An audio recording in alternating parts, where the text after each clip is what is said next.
Allez, passons sur l'autre sujet que j'avais mis de côté, Sonium. Allons voir ce qu'il y a de sympathique à farmer sur Sonium. Il y a déjà un protocole de liquid restaking, tiens. Sake Finance, parce qu'on est là pour parler de DeFi quand même un petit peu, au lieu de déblatérer des bêtises. Alors pourquoi je veux le token Astar déjà? Le token Astar, il est sur... Ah bah ça m'étonne pas. Ça m'étonne pas que ce soit sur Sonium. Pourquoi ça m'étonne pas? Eh ben Sonium, hein, Sony, PlayStation jeux vidéo, Astar, on voit pas le rapprochement, mais Astar jeux vidéo. Si, ils ont un layer 2 qui s'appelle Astar ZKEVM, hein, parce que c'est original de mettre ZKEVM à la fin, personne l'a jamais fait. Du coup, ça m'étonne pas de voir le token, je pense pas que je sois sur la mauvaise version, hein. Parce que oui, ça m'a demandé de me connecter sur Sonium, ça m'a fait rajouter Sonium, donc... on est bon. Donc qu'est-ce qu'il y a à faire sur ce protocole de lending? J'ai l'impression qu'il y a des points à farmer, c'est tout. Hein. Donc on a 0% APY ou 0,02 sur l'USDT. Ça se prend 0,02%, c'est mieux que 0%. Hein. Après il n'y a pas beaucoup de déposés, il n'y a que 4000 $, c'est pas fou. On peut emprunter du Son, ou Sony peut-être qu'on va le prononcer Sony, peu importe. C'est quoi? C'est le stablecoin maison, il y a un multiplicateur de 18 sur les Pwing. On peut emprunter de l'ETH, du Astar... On peut emprunter du USDC, de l'USDT. Alors, ah non, c'est tout ce qui est emprunté, ça j'allais dire, je comprends pas. Il y a 100 000 $ de liquidité.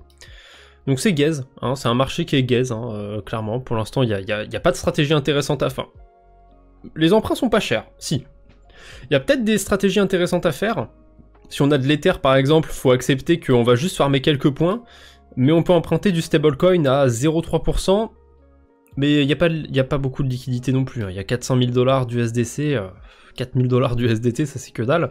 On peut emprunter éventuellement des tokens Astar. Peut-être qu'on va trouver des synergies avec d'autres protocoles, mais pour l'instant sur le papier c'est pas terrible. Hein. Alors, deuxième protocole de lending, pareil, en fait, je pense qu'il y a des gens, ils savaient pas quoi faire de leur token Astar.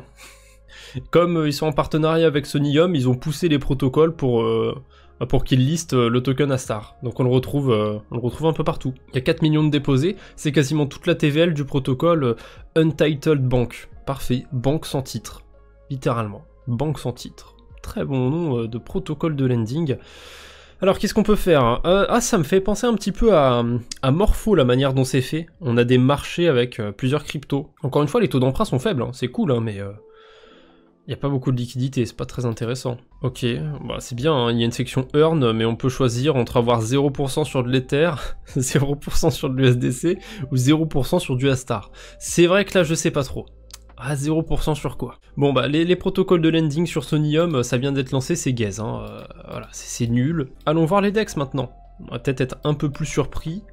On a Vélodrome, Nimo c'était un protocole de liquid restaking, et ça c'est un protocole de farming. On verra bien. Alors commençons par Kyo Finance.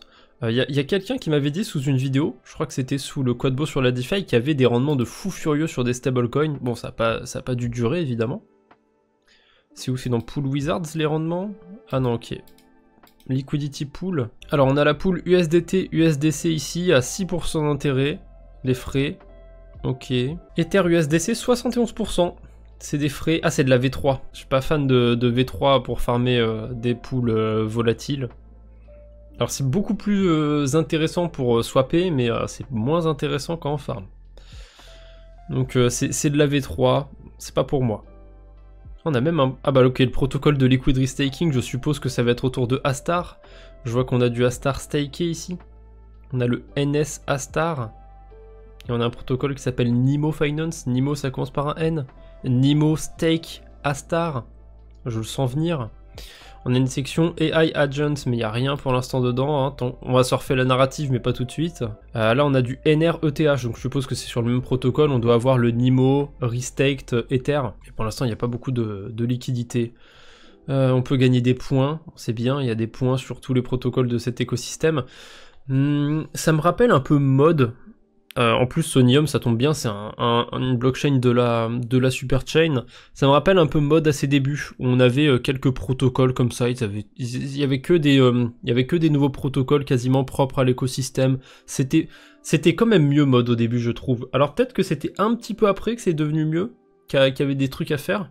Peut-être qu'il faut être un peu patient sur Sonium, mais pour l'instant, clairement, je vais pas y aller. Hein. Je vais peut-être bridger 2 $, histoire 2 pour les gas fees.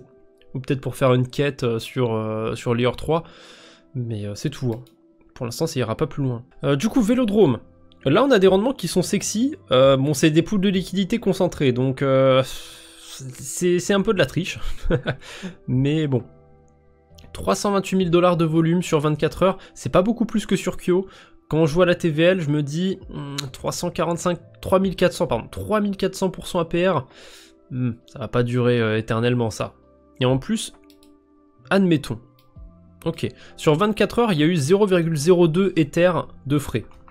Si je multiplie ça par 365, ça fait 7 Ethers de frais. Il y a 45 Ethers de déposés. Pour moi, 7, c'est pas 34 fois plus élevé, enfin 33 fois et demi plus élevé que 45, à mon humble avis. Donc je sais pas comment il est calculé le rendement là, il y a un gros problème.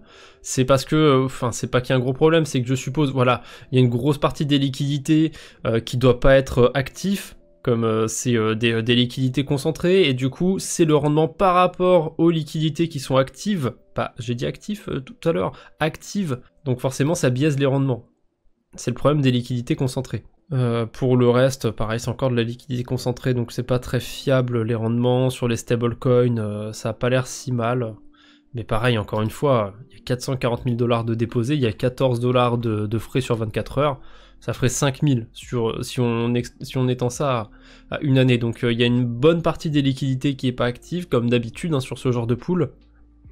Mais du coup ça biaise un peu, le rendement il est pas exact, ou alors il faut avoir une range très serrée, mais il n'y a pas l'air d'y avoir d'outils pour automatiser ça. Alors on a SynStation sur Sonium, d'ailleurs ils ont gagné le Sonium Spark, voilà, c'est les winners. Je pense que ce petit label ne vaut pas plus que les meilleurs machin trucs de l'année, c'est le meilleur produit de l'année, voilà. Je sais pas s'il y a ça dans les autres pays, mais en France en tout cas, c'est vraiment, vous voyez un produit avec ça dessus, en général il faut pas l'acheter, hein.